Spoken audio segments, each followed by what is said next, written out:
We see ourselves as coming out of this critical regionalism idea that we've tried to evolve that to include culture and environment, because every time we go to a new location, there's this new opportunity to kind of generate a new idea around architecture based on climate. And we were very reluctant to work with the brick in the first place because we felt it wasn't a material that was being used here. But really it was this idea at that point that, well, if we had to design a typology of brick, what would we design? The choices of using the recycled brick and the ideas around the fact that there was no punched openings anywhere. The brick was always this object that was then carved out, and it was this ribbon of brick all around.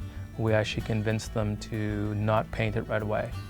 We said, okay, I know you want it painted, but hear us out and have a look at this, and then if you hate it, you can paint it, but if you like it, you can keep it. They really liked it. They were happy, right? So that was really great.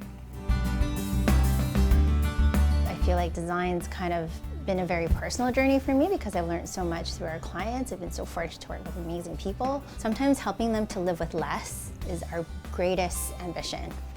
The house was in little compartments, so the dining room was separated from the kitchen nook was separated. You'd have to do a stop before you could get to the next place. Our approach to the design was to celebrate, I guess, the foundation of the house, go back to the bones of what made it a really great home, and kind of celebrating that. Big open beams being exposed, the columns being exposed.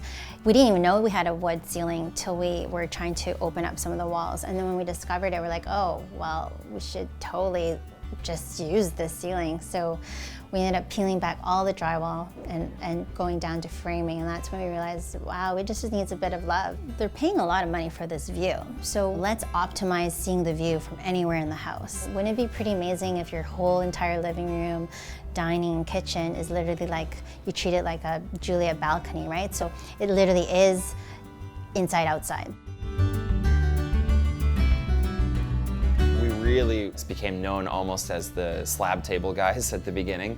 I kind of wanted to do more than that. We decided that we wanted to marry wood with bronze, quite literally, and use cast wood joinery techniques cast into the bronze table legs and bases themselves. Collaboration to us is so ingrained in how we do business that I don't even think of it as collaboration.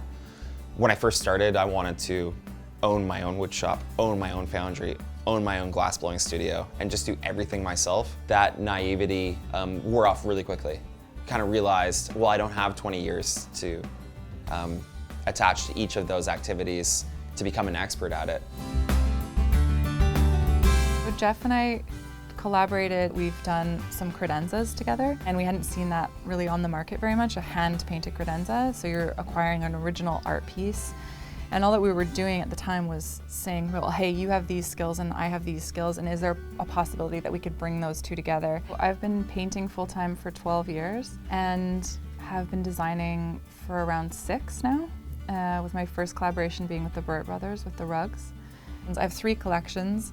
The first one was called Over Oceans, and it's based off of 5 ways that I understand the ocean to move. There's always this place that I'm seeking between how can this item be enjoyed and have longevity, and also be true in the moment to making something that I really feel moved to make.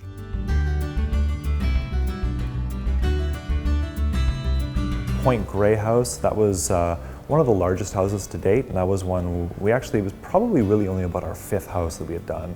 We had a real focus on how to get daylight into the house. So we designed it almost in 2 blocks connected by a glass volume in the center.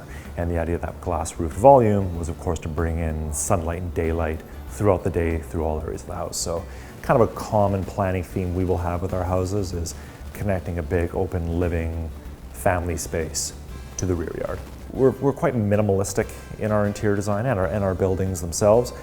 We try to give clients a pretty simple backdrop for them to then decorate. We're really big on just natural materials. We use a lot of stone, we use a lot of wood, we use a lot of concrete, as much as you can call that natural, and a lot of white and gray. And that kind of forms the basis, and we don't really stray that far from that. We've had some clients that say, hey, I want to pop a color somewhere, and we'll certainly do that and we'll guide that process, but we tend to be more big, broad surface material type designers.